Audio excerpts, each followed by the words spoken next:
کہ اس نے کیا کہا ہے۔ آہستہ آہستہ اس کے الفاظ اس کے ذہنوں میں ٹھہرنے لگے اور ان کے معنی ان کے سامنے عیاں ہونے لگے۔ آرمی آفیسر ایجنٹ طاہر فرقان نے کچھ حیران نگاہوں سے پہلے اسے دیکھا، جو اپنی بات کہہ چکنے کے بعد ذرا پرسکون سی چوکھٹ پہ کھڑی تھی۔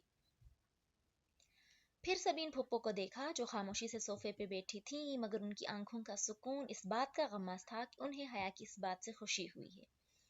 ضروری تو نہیں تھا نا کہ سب کچھ جہان آ کے بتاتا، انہیں شاید جہان نے منع کر رکھا تھا، سو انہوں نے اپنے بیٹے کا مان بھی رکھا، لیکن حیا کی اس عمل سے جیسے ان کو ڈھیروں سکون مل گیا تھا۔ وہ ہماری ایجنسی کے لیے کام کرتا ہے، سائمہ تائی شاکڈ بولی۔ کیا وہ آرمی آفیسر ہے؟ کیا واقعی؟ جی تائی، یہ سچ ہے، وہ سینے پہ بازو لپیٹے بہت اعتماد سے کہہ رہی تھی۔ ہر دفعہ انسان کو اپنے لیے جنگ نہیں لڑنی ہوتی، کئی دفعہ دوسروں کے لیے بھی لڑنی پڑتی ہے، اور وہ اس وقت وہی کر رہی تھی۔ اس نے بہت عرصہ پہ یہ بات اپنی تک رکھی، آپ لوگوں کو نہیں بتائی، اس لیے نہیں کہ وہ آپ کو اپنا نہیں سمجھتا تھا۔ ہاں ٹھیک ہے، اس کی جاب کی نوعیت ایسی تھی کہ اسے اپنی اصلی شناخت چھپا کے رکھنی تھی، لیکن وہ چاہتا تو بتا سکتا تھا، جیسے پھوپھو کو ہمیشہ سے معلوم تھا، جیسے بہت سے دوسرے لوگوں کو معلوم تھا، لیکن اس نے آپ لوگوں کو نہیں بتایا، شاید اس لیے کہ وہ آپ کا مان نہیں توڑنا چاہتا تھا۔ وہ مان جس کے ساتھ بہت سال پہلے آپ لوگوں نے اس نے لوگوں کہتے ہوئے طاہر فرقان کو دیکھا، بہت فخر سے کہا تھا کہ کسی غدار کے بیٹے کو فوج میں کمیشن نہیں مل سکتا۔ حالانکہ ایسا نہیں ہوتا تایا ابا، کتنے ہی غداروں کے بیٹے بھتیجے آج بھی فورس میں کام کرتے ہیں اور بہت دیانتداری اور محب وطنی سے کام کر رہے ہیں۔ اسی لیے جب ان کو جاب مل گئی تو اس نے آپ کو نہیں بتایا، تاکہ آپ کا مان نہ ٹوٹے، تاکہ آپ کے فخر کو ٹھیس نہ پہنچے۔ وہ جانتی تھی کہ وہ کافی زیادہ بول رہی ہے، بڑوں کے سامنے اتنا نہیں بولنا چاہیے، مگر بات کرتے ہوئے بھی وہ تمیز اور تہذیب کی سرحد سے آگے نہیں نکل رہی تھی۔ البتہ اس کی آواز ذرا اونچی تھی۔ بعض دفعہ انسانوں کے خود غرض مجمع کو اپنی بات منوانے کے لیے تھوڑا سا بدتمیز، تھوڑا سا لاؤڈ ہونا پڑتا ہے۔ ڈائننگ روم میں اتنا سناٹا تھا کہ سوئی بھی گرتی تو گونج پیدا ہوتی۔ طاہر فرقان کے چہرے پہ ایک رنگ آیا تھا اور ایک جا رہا تھا۔ وہ جیسے سمجھ نہیں پا رہے تھے کہ یہ سب کیا ہوا ہے۔ نتاشا روہیل سے دھیمی آواز میں کچھ پوچھ رہی تھی اور وہ آہستہ سے جواب میں کچھ بتا رہا تھا۔ نتاشا اس کی بات سن کے ذرا سا مسکرائی اور فاتحانہ نگاہوں سے اسے دیکھا اور کہا، آئی گیسڈ سو۔ ڈائننگ روم میں موجود نفوس میں وہ واحد تھی جسے اس بات نے بہت محظوظ کیا تھا۔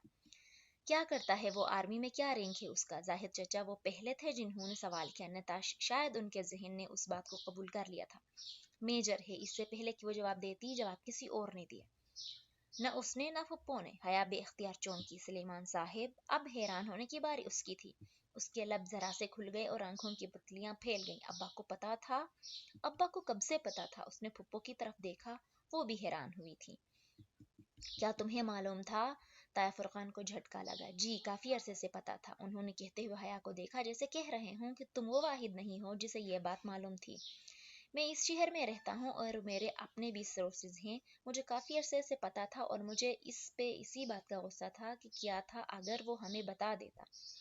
ہم اس کے اپنے تھے، دشمن تو نہیں تھے۔ حیا نے بے اختیار روہیل کی طرف دیکھا۔ روہیل نے اسبات میں سر ہلایا۔ تو یہی بات تھی جس لیے ابا اس سے برگزشتہ رہتے تھے۔ وہ لڑکی والا معاملہ نہیں تھا، یہ وہ بات تھی۔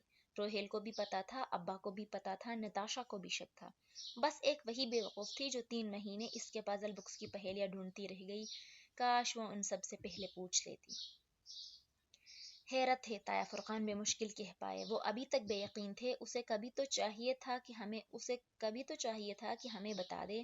مجھے پتا نہیں، وہ بتانا چاہتا تھا، مگر اس کی جاب کی کچھ مجبوریاں تھیں کہ وہ نہیں بتا سکا۔ آپ تو جانتے ہیں کہ ایسی جاب میں مشکل ہو جاتی ہے۔ بہرحال اس کی طرف سے میں آپ سے معافی مانگ لیتی ہوں، سبین پھپھو نے بہت سکون سے کہا تھا۔ ان کے چہرے سے ظاہر نہیں ہوتا تھا، مگر وہ مطمئن تھیں، بہت مطمئن۔ تمہیں کس نے بتایا؟ فاطمہ ابھی تک حیران تھی۔ کبھی اسے دیکھتی، کبھی سلیمان صاحب کو، جیسے سمجھ نہ پا رہی ہوں کہ انہیں اس بات پہ خوش ہونا چاہیے یا نہیں۔ جہان نے اسے مجھے ہی بتانا چاہیے تھا نا، اس نے شانے اچکاتے ہوئے جواب دیا۔ بس وہ ایک جواب ہر جواب پہ بھاری ہو گیا۔ سائمہ تائی ابدہ چچی کی معنی خیز نگاہوں، طنز و طانے کے نشتروں، ہر شے کو جواب مل گیا تھا۔ وہ واپس پلٹی تو دیکھا ڈائننگ روم میں موجود لڑکیاں اسے انہی ششدر نگاہوں سے دیکھ رہی تھیں۔